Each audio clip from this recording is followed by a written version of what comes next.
जीना के पास एक और सवाल है सर, उस सवाल को जरा सुनते हैं। जीनिया, अगले सवाल को लेकर के जनता का रुझान क्या है और सवाल क्या है आपका? एआई पोल के सबसे बड़े सवाल से पर्दा हटने वाला है और ये सवाल है, उत्तर प्रदेश की 10 विधानसभा सीटों पर होने वाले उपचुनाव में किस पार्टी को कितनी सीटें मिल सकती हैं? इस सवाल के जवाब का इंतजार जी न्यूज के करोड़ों दर्शकों के साथ साथ स्टूडियो में बैठे मेहमान भी बेसब्री से कर रहे हैं। तो चलिए एआई पोल का पिटारा खोलते हैं। मुझे और मेरी टीम को मिले 30 लाख रुझानों के आधार पर उपचुनाव वाली 10 सीटों में से बीजेपी गठबंधन को 6 और समाजवादी पार्टी के गठबंधन को 4 सीटें मिल सकती हैं, जबकि अन्य का खाता नहीं खुलेगा। तो ये रुझान का आंकड़ा आ चुका है। बीजेपी और सहयोगी के साथ खाते में 6, समाजवादी पार्टी और सहयोगी 4, ये आंकड़ा आ चुका है। शशांक हमारे सहयोगी है जो कि इस पूरे आंकड़े को मैनेज भी करते हैं, रिफाइन भी करते हैं। शशांक, जरा बताइए कि कितने लोगों का आंकड़ा था, पैरामीटर आपके क्या रहे जो ये आंकड़े निकले हैं? तो ये बेसिकली 30 लाख सेंटिमेंट्स की आधार पे हम लोगों ने बनाया हुआ है। तो देखिए, अभी ये बहुत क्लियर है कि अभी हम बहुत ज़्यादा प्री हैं, वहाँ पे लोकल कैंडिडेट्स का नाम डिक्लेयर नहीं है। तो ये पार्टी के आधार पर बनाया हुआ डेटा है, जिसके आधार पर ये 6 और 4 का है, जिसमें एक सीट पे बड़ा क्लोज कंपटीशन है। सो इसीलिए भी ये 6 और 4 का कंपटीशन निकाला गया है। सो ये सेंटिमेंट्स के आधार पे बनाया हुआ है अभी तक। हो सकता है जब वहाँ पे डिक्लेयर हो जाएंगे लोकल कैंडिडेट्स तो कुछ इसमें चेंजेस होने के चांसेस हैं, बदल सकते हैं, समीकरण बदल सकते हैं जी। लेकिन इंपॉर्टेंट बात आपने ये की कि समाजवादी पार्टी और सहयोगी को जो आपने 4 सीटें दी हैं, अब मैं, हाँ जी, 4 के बाद आप एक सीट बता रहे हैं क्लोज कॉन्टेस्ट है या इसी में है? इसी में इंक्लूड है, लेकिन उसमें बीजेपी भी ज्यादा है। हाँ, उसकी सेंटीमेंट ज्यादा है। उसमें टुवर्ड्स बीजेपी है सर, वो 7-3 भी हो सकती है, वो ये कह रहे हैं कि स्पष्टता आ जाए। लेकिन श्रीवास्तव जी जरा ये तो बताइए, नहीं हो ये 4 सीटें हमारी सामने आई, इसमें 2 हैं आपके पास, 1 है आपके पास, कि 3 है आपके पास? भाई आप ये शिवम जी को अलग से शो दे दीजिए, आधा घंटा ये बोल रहे। अरे हर आदमी पे बोल रहे हो, हर आदमी पे बोल रहे हो, ऐसा ना करो यार, ऐसा ना करो भाई, ऐसा ना करो, ऐसा ना करो।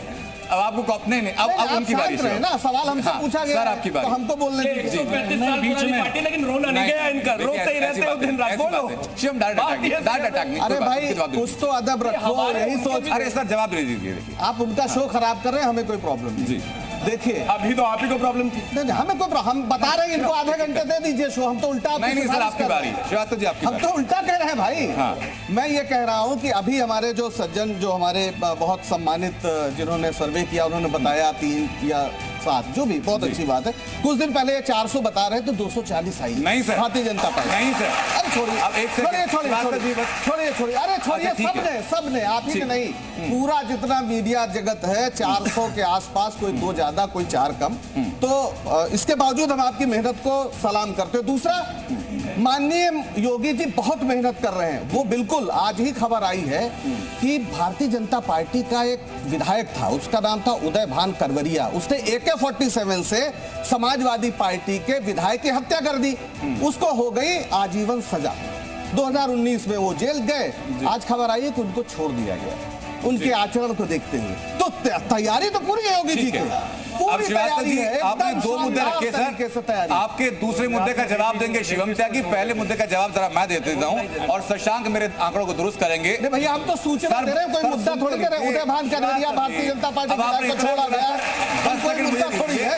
रख रहे हैं। एक सेकंड, ये जो 400 प्लस आंकड़ा आपने बताया ना सर, 240 पे आए आप, हम क्या करें? जी न्यूज सर इकलौता चैनल था जिसने बताया था कि 290 के आसपास में सीटें रहेंगी और अधिकतम जो सीटें रहेंगी वो 305 आएंगी एनडीए की।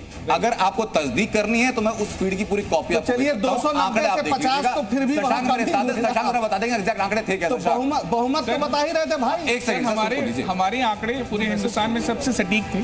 हमारा 295 से 305 के बीच में फिगर थी, जो हमने पहले दिन बताया और लास्ट दिन भी हम इसी बात पे अडिग थे कि हमारे आंकड़े एक पर्टिकुलर साइंटिफिक डेटा के आधार पर आधारित हैं और जो रिजल्ट आपके सामने आया बिल्कुल हम सारे उससे पहले भी सब डिबेट लोग में साइंटिफिक उससे डेटा के पहले आधार पे ही 400 दे रहे थे, आपने भी 290 दिया, बहुत अगर अच्छी बात 400 है। वालों को पहले भी छोटा डिबेट में ध्यान हमें ले सकते हैं ना। कोई बात नहीं, डिबेट वो में होता बोला है, गया, वो ऐसी कोई बात criticize नहीं। किया गया, तो आप ये डेटा ये अभी नहीं जो हो आप सकता। 7 कह रहे हैं ना, ये 3 और 7 उल्टा भी हो सकता है। बिल्कुल सर। और अभी 13-11 हुआ है, हाँ। अभी 13 उपचुनाव हुए हैं जिसमें भारतीय जनता पार्टी सिर्फ 2 सीट जीते होंगे बड़ी मुश्किल से। अभी तो सर, 1000-1500। अभी तो अभी देश का माहौल बदल गया है, AI को थोड़ा समझने में टाइम लगेगा। बात जाऊं उससे पहले सर, अभी तो आप अपनी सीटें तय करेंगे जब कितनी आपको मिल रही हैं, लोकल कौन कैंडिडेट कौन तय सी मिल रही हैं, लड़ेगा कौन, उसके बाद आंकड़े चेंज तो होंगे अभी सर। कहे दे रहे हैं ठीक साहब, जब आ जाए तब ये तो दीजिए, अभी पब्लिक मेहनत करा रहे सेंटीमेंट है हैं। सर कि कांग्रेस ने जितना वोट अभी हासिल उनसे किया तो लोकसभा उनको में, क्यों परेशान कर रहे हैं? विधानसभा उपचुनाव में वो अरे सेंटीमेंट जब कितना आपके पास है कितना नहीं है सर। अभी जब प्रत्याशी नहीं थे तो उनको मैं वही तो बता रहा हूं सर। करने दीजिए सर, कौन से प्रत्याशी के नाम पर लड़ा? मेहनत कराइए,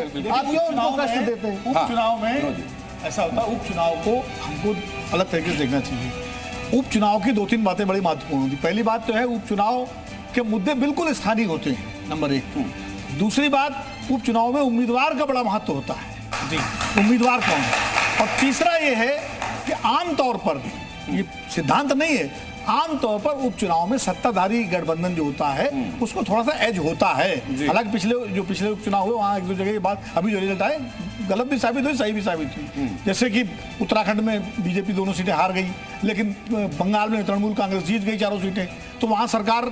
लेकिन ये कुछ चीजें हैं जो पत्रकारिता के आधार पर हम लोग इस बात को मानते हैं कि उम्मीदवार, स्थानीय मुद्दे और जो सत्ताधारी दल का अपना एक प्रभाव।